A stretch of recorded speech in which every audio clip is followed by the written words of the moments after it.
मैं मंत्री जी से ये जानना चाहूंगी कि क्या सरकार महिलाओं के सुविधाओं को देखते हुए सोलर एनर्जी, न्यू एनर्जी के उपयोग को बढ़ावा देने के लिए कोई योजना, प्रोग्राम शुरू किया है क्या?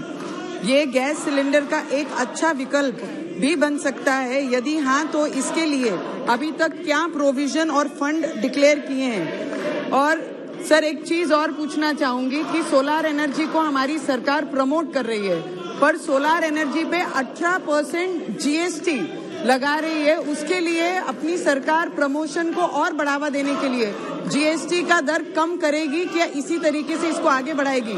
Sir, I will ask second question also and then mantri ji can answer for this. Sir, prime minister ji ने ये देश में, जब से वो प्राइम मिनिस्टर बने हमारे नरेंद्र मोदी जी, तब से देश में एक भी कोना ऐसा नहीं है अंधेरे में आज तक रहा है। पर मेरे क्षेत्र में, अमरावती डिस्ट्रिक्ट में, चिकलदारा और धारनी के 24 गांव ऐसे हैं जो आज भी सर अंधेरे में हैं। मेरा विश्वास है कि यही सरकार वो कर सकती है, क्योंकि 75 सालों से हमारे आदिवासी भाई अभी भी अंधेरे में हैं, तो उनको उजाला कब मिलेगा सर? ये अगर मंत्री महोदय इस पे बता सकें तो मुझे लगता है हमारे भाइयों को बहुत बड़ा हेल्प इनके द्वारा होगा। अध्यक्ष महोदय, दो प्रश्न है, दोनों का मैं अलग अलग उत्तर देता। एक तो रिन्यूएबल एनर्जी यानी सोलर एनर्जी का इस्तेमाल करके कुकिंग करने की व्यवस्था, तो इसके बारे में सरकार को चिंता है। तो हम लोग और मिनिस्ट्री ऑफ पेट्रोलियम ने इस पर हम लोगों ने प्रयोग किया।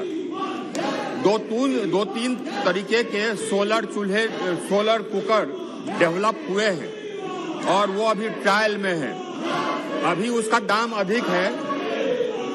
एक सोलर कुकर का, उसमें सोलर पैनल का कॉस्ट, ये सब ले करके एक का दाम 45,000 रुपये आता है। हम लोग अभी ट्रायल कर रहे हैं। एक दूसरे का दाम जो कि ज्यादा बड़ा है, जिसमें ज्यादा पैनल लगता है, 1 लाख से ऊपर दाम आता है। तो उसको हम लोग स्टडी कर रहे हैं कि कैसे हम दाम कम कर सकें ताकि वो जनता के पास चला जाए। ये सोलर कुकिंग हम लोग का चैलेंज है, हमारा और मिनिस्ट्री ऑफ पेट्रोलियम के भी कुछ एजेंसी इसमें लगे हुए हैं।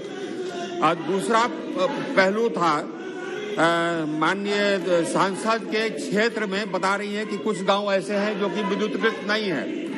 अध्यक्ष महोदय, ये बात सही नहीं है। वो उन गांव के सभी घर विद्युतीकृत हो गए, वो विद्युतीकृत हुए सोलर से। तो इनका मांग है, या वहाँ के लोगों का मांग है कि हमको सोलर से नहीं, हमको आप ग्रिड से कनेक्शन दीजिए। तो ग्रिड से कनेक्टिविटी के लिए वहाँ महाराष्ट्र से ग्रिड कनेक्टिविटी बहुत आसान नहीं है।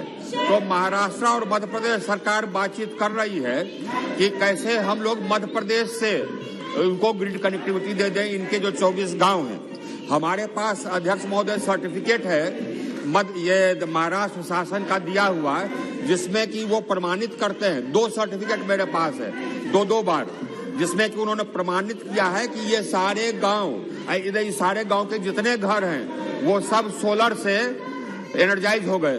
और वो मैं सर्टिफिकेट लाया हूँ, मैं उसका कॉपी माननीय सदस्य को दे दूंगा।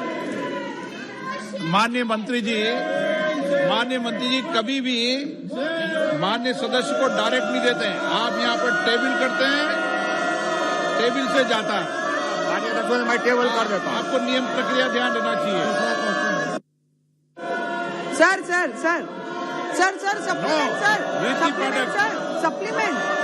Supplement sir. मंत्री महोदय जी, मैं जब आपने हमारी मीटिंग ली थी यही डिपार्टमेंट को रिलेटेड, ये हमारे 24 गांव को संबंधित, तब आपने कहा था कि महाराष्ट्र गवर्नमेंट ने, ये सरकार ने हमें सर्टिफिकेट दिया है कि एक भी गांव लाइट के बिना वंचित नहीं है। सर, हमारे विद्यार्थी हैं, यस सर, आप करेक्ट हैं, मैं नहीं बोल रही आप गलत हैं, पर सर हमारे लोग आज भी अगर सोलर पे रहते हैं, हमारे बच्चों की एजुकेशन 2 साल कोविड में इंटरनेट यूज हुआ, सोशल मीडिया के द्वारा एजुकेशन हुई, हमारे महिलाओं को वहां से फोन सुविधा कुछ भी नहीं मिलती। सर, मैं आपको बताना चाहूंगी, और हमारे इलेक्ट्रिक डिपार्टमेंट ने एक पत्र भी भेजा है कि यस 24 गांव अभी भी लाइट नहीं है, ग्रिड से हमें लाइट देनी पड़ेगी। एमपी को कनेक्ट हो, केंद्र सरकार हमारी है सर, और आपसे ही अपेक्षा कर सकते हैं। आज तक किसी ने नहीं कुछ किया, आप हमारे लोगों को अंधेरे से निकालकर उजाले में लाएंगे, इतना विश्वास है। अध्यक्ष महोदय, माननीय सदस्य मुझसे मिली भी थी और पुनः मैंने विभाग को निर्देश दे दिया है कि हम लोग यहाँ से केंद्र सरकार आदेश निर्गत करेगी। इस प्रकार की जो स्थिति है कि एक स्टेट से विद्युतीकरण नहीं करके दूसरे स्टेट से करने का, वो सिर्फ मध्य प्रदेश महाराष्ट्र के बीच में नहीं है, 2-3 और राज्यों के बीच में भी है। तो हमने कहा है कि हम लोग इसकी प्रक्रिया ही बना देंगे, इसकी पॉलिसी बना देंगे, तो ये पॉलिसी कुछ दिनों में निर्गत हो जाएगी। श्रीमती रीति पाठक।